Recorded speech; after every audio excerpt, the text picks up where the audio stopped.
Cordial saludo. En este pequeño tutorial les voy a hacer una breve explicación de la temática teoría de conjuntos. Vamos a iniciar primero que todo con el concepto de conjunto. ¿Qué es un conjunto? Un conjunto es una colección de objetos, símbolos o entidades bien definidas que reciben el nombre de miembros o elementos del conjunto. En este caso acá tenemos dos ejemplos. Tenemos el primer conjunto que lo podemos determinar como los animales, ¿cierto? Entonces este conjunto sería animales. Y tenemos un segundo conjunto que lo podemos denominar como medios de transporte.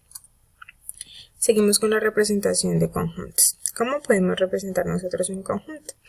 Los conjuntos se identifican por letras mayúsculas. Entonces siempre que nosotros tengamos un conjunto lo vamos a denominar por una letra mayúscula. En este caso tenemos un ejemplo con el conjunto L. El conjunto L tiene los elementos A, B, C, D y así sucesivamente. Y también los podemos representar por medio de gráficas. Esas gráficas las podemos hacer en un diagrama de Venn. Acá tenemos unos ejemplos de la representación de conjuntos por medio de gráficas. Tenemos el conjunto S, que es el conjunto universal con otros conjuntos como el A, el B y así sucesivamente. Tenemos la determinación de un conjunto. ¿Cómo nosotros podemos determinar un conjunto? Podemos determinarlo de dos formas, por extensión y por comprensión. ¿Cómo los podemos determinar por extensión? Nombrando cada uno de los elementos que pertenecen al conjunto, y por comprensión nombrando una propiedad, puede ser una regla o una característica común del elemento. Aquí tenemos ejemplos, tenemos el conjunto por extensión, tenemos el conjunto S, el conjunto N y el conjunto D, donde nombramos cada uno de los elementos. Y por comprensión tenemos el conjunto S, el conjunto N, el conjunto G y el conjunto R, donde nombramos una propiedad, por ejemplo el conjunto S con las vocales. Okay. Seguimos con conjuntos finitos e infinitos. ¿Cuándo es un conjunto finito? Un conjunto finito es cuando tenemos sabemos cuántos elementos hay en el conjunto. Ejemplo, x tal que x es un día de la semana. Nosotros sabemos cuáles son los días de la semana, por tal motivo es un conjunto finito. Y tenemos los conjuntos infinitos como x tal que x es un número natural, cuando sabemos que el conjunto no tiene fin. Valga la redundancia. Tenemos conjuntos especiales como un conjunto vacío, es un conjunto especial. ¿Por qué? Porque no tiene ningún elemento. Aquí hay un ejemplo, x tal que x es un mes que tiene 45 días. Como nosotros sabemos, los meses tienen únicamente máximo 31 días. Por lo tanto, es un conjunto vacío y se representa de estas dos maneras. Se puede representar con dos llavecitas, sin ningún elemento, o con una O y un slash, que quiere decir que es un conjunto vacío. Tenemos un conjunto unitario.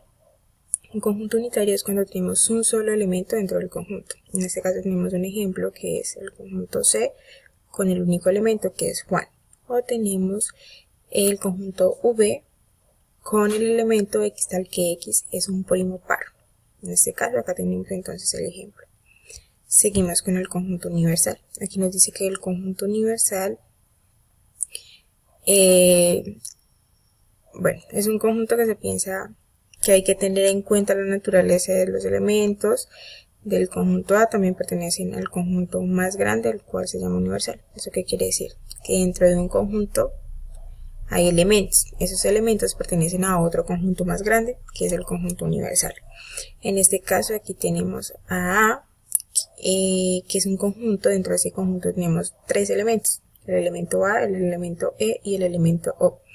Y el conjunto universal, ¿cuál sería? Entonces la V, que son las vocales. Dentro de las vocales está el conjunto A, que es A, E y O. Seguimos con relaciones entre conjuntos. En este caso tenemos la relación de pertenencia, que nos indica que un elemento pertenece a un conjunto, y se utiliza este símbolo. Y tenemos este otro simbolito que se utiliza para indicar que el elemento no pertenece al conjunto.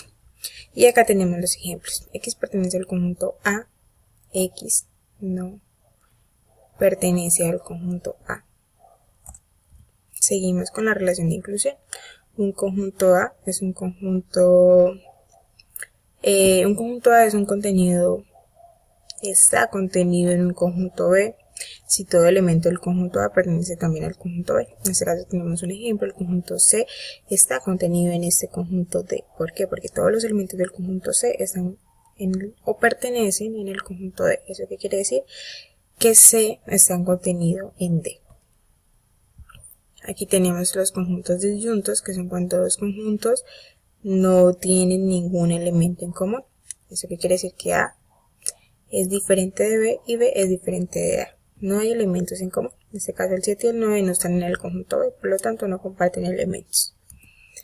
Seguimos con subconjunto propio. Se dice que A es subconjunto propio de B si A está contenido en B y B está contenido en A. Este hecho se simboliza con A, C, guioncito, que quiere decir subconjunto propio de B. Aquí dice que tenemos A, R, X tal que X es una vocal y D es A, E, I, O, U. ¿Qué quiere decir eso? Que como ustedes saben, las vocales son esas, entonces quiere decir que R está contenido, es subconjunto propio de D. Tenemos las operaciones entre conjuntos. Tenemos la operación de unión. Acá tenemos un ejemplo, A unión B. ¿Qué quiere decir? Que los elementos de A y B están unidos. En este caso, el conjunto A unión B sería 1, 2, 3, 4, 5, 6 y 7. Los conjuntos de A y los conjuntos de B. Sería la operación de unión. Tenemos la operación de intersección, que es únicamente los elementos que hay en común del conjunto A y del conjunto B. En este caso tenemos en común el 6 y el 5, que los tiene el conjunto A y el conjunto B. La operación sería A intersección B con 5 y 6.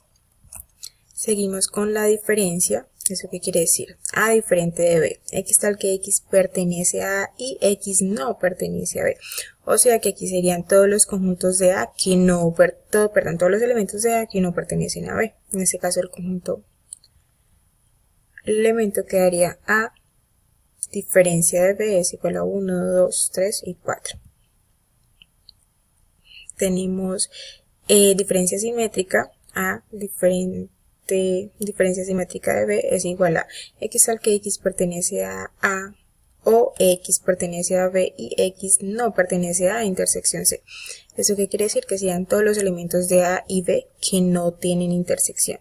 Como ya sabemos que la intersección es 6 y 5, por tal motivo descartamos esta información, que el conjunto nos quedaría A diferencia simétrica de B es igual a 1, 2, 3, 4 y 7. Y por último tenemos el complemento. El complemento, ¿qué quiere decir? X al que X no pertenece a A. ¿Eso qué quiere decir? Que son todos los elementos que le faltan a A para hacer el conjunto universal. En este caso sería 5, 6, 7, 8 y 9. Todos los elementos del conjunto B y los elementos del conjunto universal. Muchas gracias por su atención.